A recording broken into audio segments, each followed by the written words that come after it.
Good afternoon, I'm Ren Wadsworth, and this is your nonstop local news update. Hours after Governor Greg Gianforte sent back a controversial bill with proposed changes on the topic of what is gender, the Montana state approved the modifications. Governor Gianforte vetoed Senate Bill 99 and offered amendments and sent it back to the state legislature, saying he believes the language of the bill could be strengthened.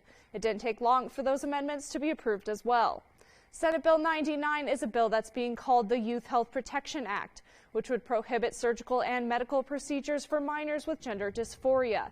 In a letter addressed to the President of the Senate and the Speaker of the House on Monday, Gianforte explained several amendments he made to the bill, including providing a more precise definition of male and female. He also writes that he wants to prohibit all medical treatments associated with gender-affirming care.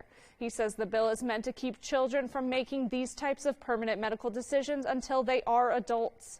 The amendments have since passed through both the House and the Senate. After the veto, the Montana chapter of the American Academy of Pediatrics released a statement saying in part, quote, "The Montana medical community has been united in opposing this bill throughout the legislative process." The letter released by Governor Gianforte perpetuates misleading and inaccurate information about gender-affirming care that runs counter to the consensus among medical and scientific professionals. Of course, this is a developing story, and we are still tracking the potential impacts this may have. But we'll bring you any new information available regarding this bill from the capital city. Moving over to the western side of the state near Bozeman, we now take a look at the Gallatin River. In light of the excessive algae blooms that have been known to cause harm to aquatic life found in the river, the Department of Environmental Quality announced the impairment in the river a few days ago and warned people who plan to recreate near it.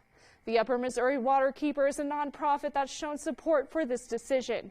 Guy Alzenzer, executive director of the nonprofit, says this algae is bad for both aquatic life and recreational activities, which is why the DEQ is proposing this impairment declaration to the EPA.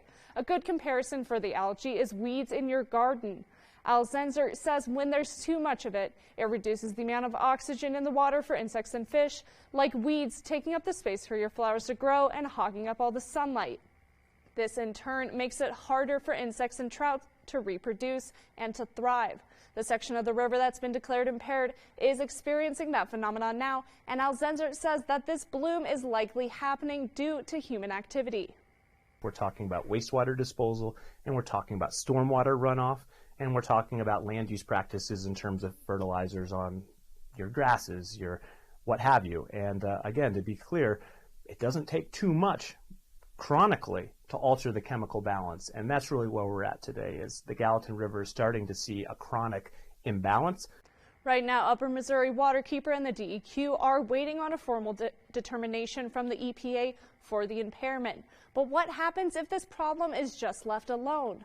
Well, Alzenzer says that the algae blooms will likely just get worse, clogging up the river and taking up oxygen, which would then make it harder for trout and insects to reproduce. He says this would then impact recreational activities on the river like fishing and boating.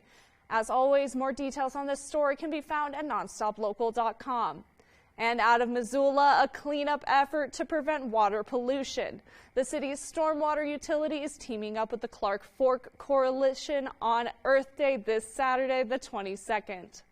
Their goal is to remove the accumulated layers of paint on a wall known as the graffiti wall, which is located at the south end of the California Street pedestrian bridge and lies on private property.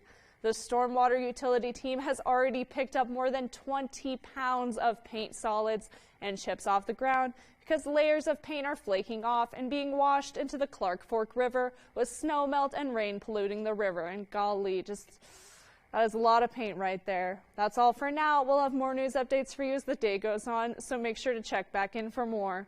Once again, I'm Ren Wadsworth. Thanks for tuning in to your nonstop local news.